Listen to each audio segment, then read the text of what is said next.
bonsoir à tous. Notre invité est le responsable de la communication de Rewmi, Thierno Bocoum. Bonsoir. Bonsoir Mamadou. Les résultats provisoires du référendum de dimanche ont été publiés cet après-midi par la Commission nationale de recensement des votes. Le oui l'emporte avec plus de 62% contre 37% pour le non, avec un taux de participation de 40%. Votre commentaire de ces résultats ? Oui, Mamoudou, je pense que le plus important, ce n'est pas lequel des courants a gagné.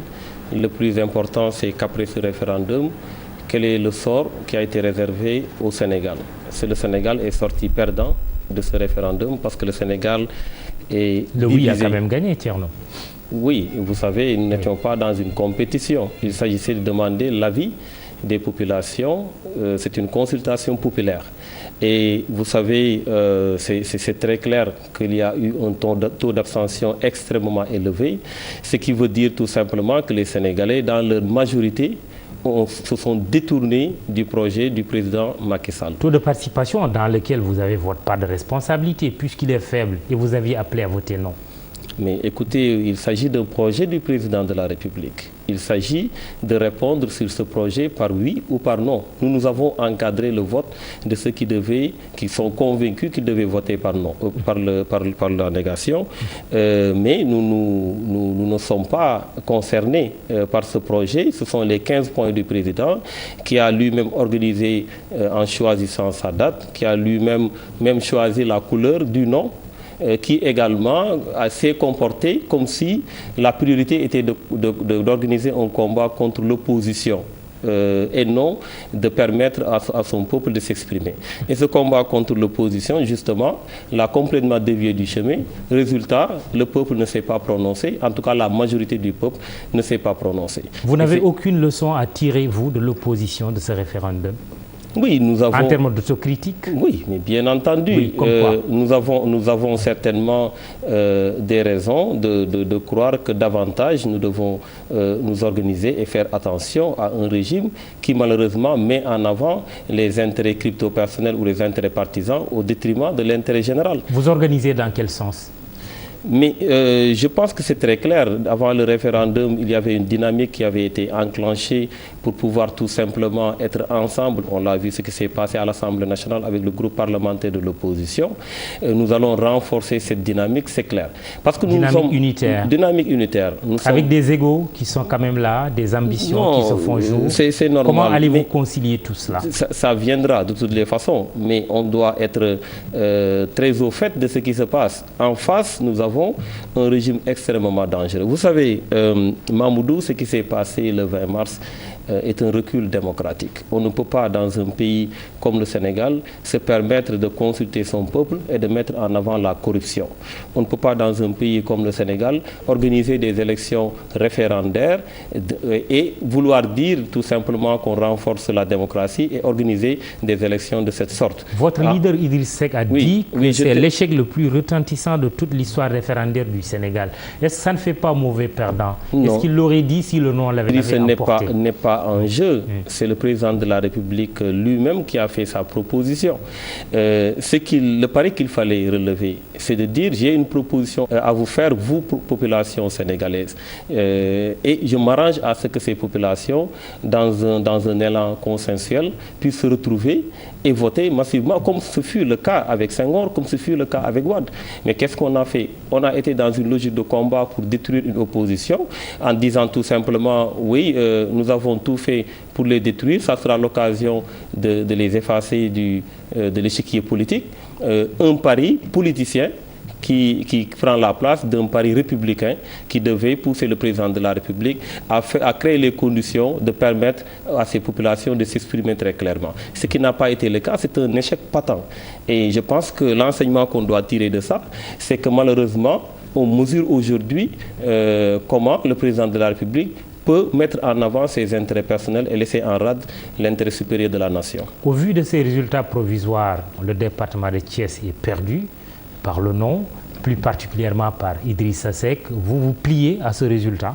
Non, du tout. Nous avons recensé nos PV Et nous savons que la coalition du non a gagné le département de Thiès. Ah oui, comment ça? Mais parfaitement. Publier cela, montrer... Mais c'est extrêmement clair. Oui. Vous savez, nous n'allons pas descendre dans ce débat-là où... Ou bien vous introduisez un recours, vous l'avez fait? Nous ne l'avons pas fait. Nous avons décidé sciemment de ne pas introduire un recours.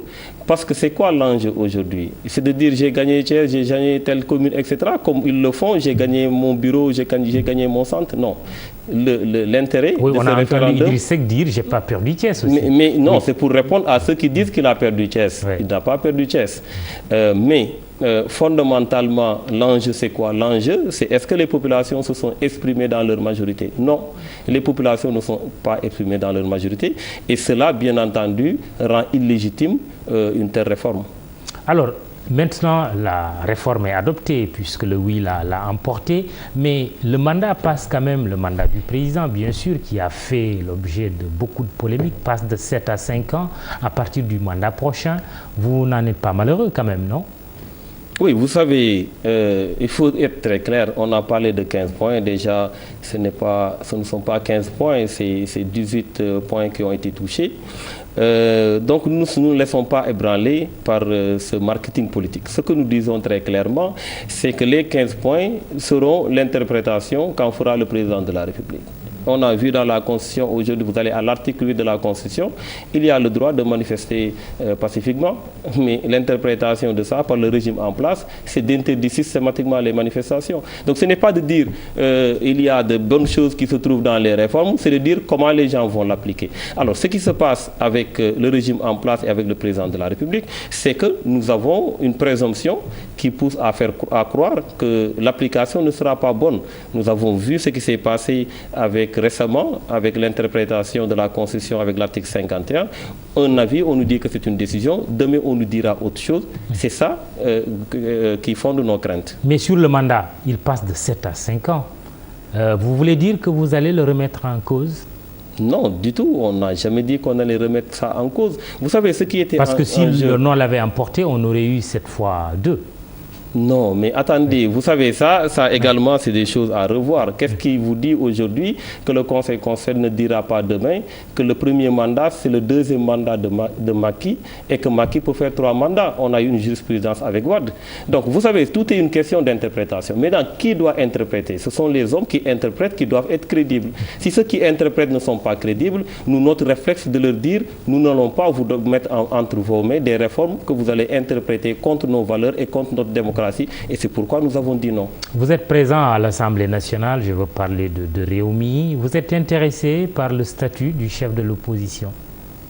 Oui, vous savez, on ne peut pas être dans une logique de diviser l'opposition, qui va être chef, etc.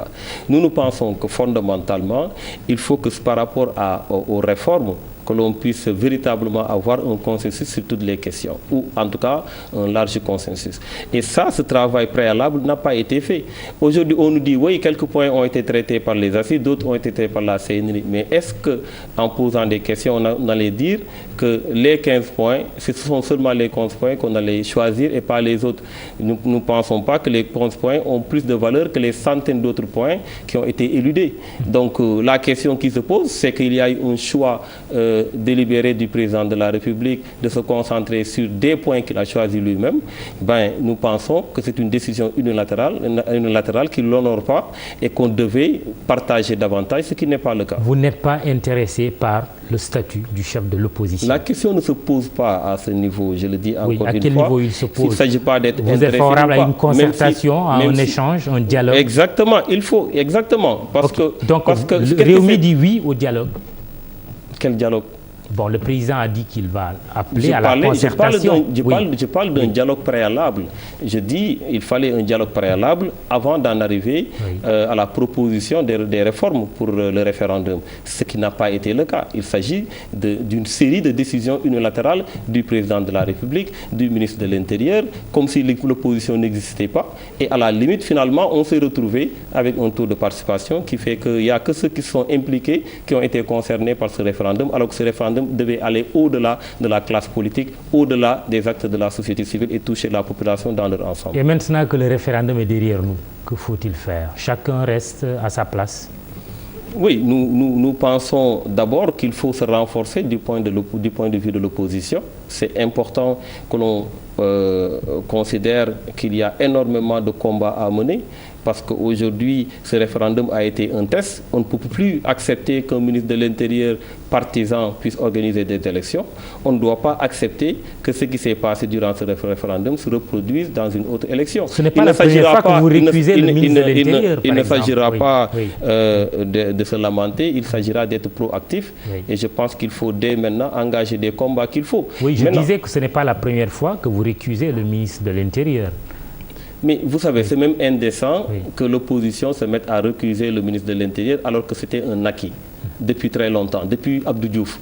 On ne peut pas aujourd'hui revenir sur ça et demander à ce que l'opposition mène des combats qu'on a déjà menés, que Macky Sall lui-même a déjà menés avec nous, pour tout simplement permettre que des élections soient transparentes. Je pense quand même qu'il y avait un acquis démocratique qu'il fallait maintenir et c'est là où se trouve notre déception. Le régime en place, malheureusement, s'inscrit dans une logique de recul démocratique et cette logique de recul démocratique n'est commandée que par des intérêts partisans. Que reprochez-vous concrètement au ministre de l'Intérieur actuel, Abdoulaye Daouda Diallo?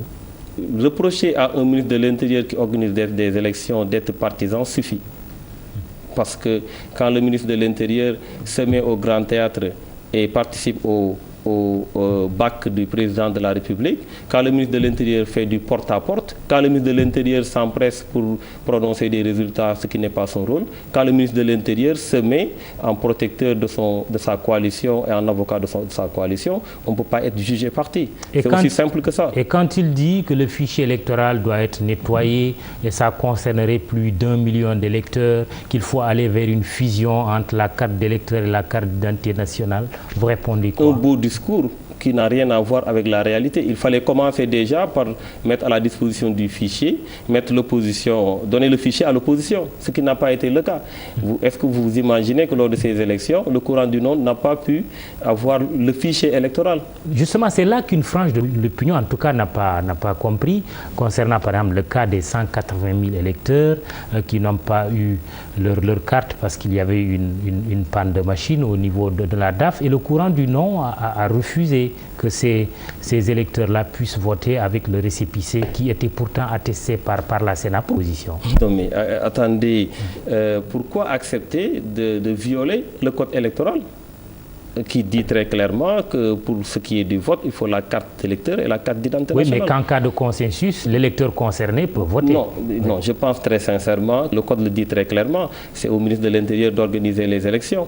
Il devait prendre les dispositions qu'il faut pour que ces élections soient organisées dans la transparence. Je pense qu'il y a eu énormément de choses qui se sont produites, tout simplement parce qu'il y avait une volonté d'avoir une démarche unilatérale et d'arriver à ce résultat. Malheureusement, ce résultat n'honore pas le pays, n'honore pas le Sénégal, ça ternit l'image de nos populations. Qu'attendez-vous du chef de l'État aujourd'hui qui va certainement tirer les leçons de ce référendum? Rien du tout, très franchement. Et en termes de... Oui, non, je dis rien du tout, très franchement. Parce que vous savez, le président nous avait déjà fait une promesse qu'il n'a pas respectée.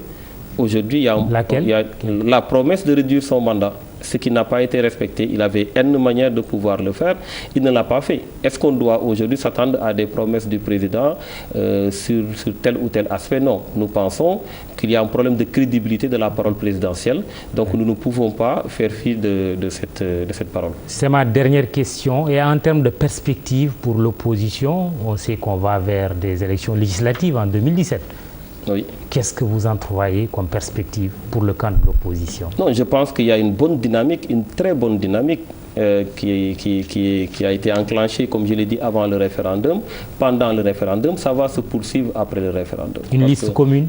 C'est une possibilité, vous savez. Vous ne l'excluez pas? Mais personne ne peut l'exclure parce que nous sommes dans une dynamique unitaire. Si la dynamique unitaire doit nous pousser à avoir une liste unique, pourquoi pas? Et ça serait une très bonne chose. Mais tout dépendra des dispositions des uns et des autres et bien entendu des décisions des partis respectifs. Thierno Bocoum, merci. Vous êtes le chargé de la communication de Rewmi. Chérif, c'est fini pour ce soir. Demain, vous avez rendez-vous avec Antoine Diouf. Merci, excellente soirée.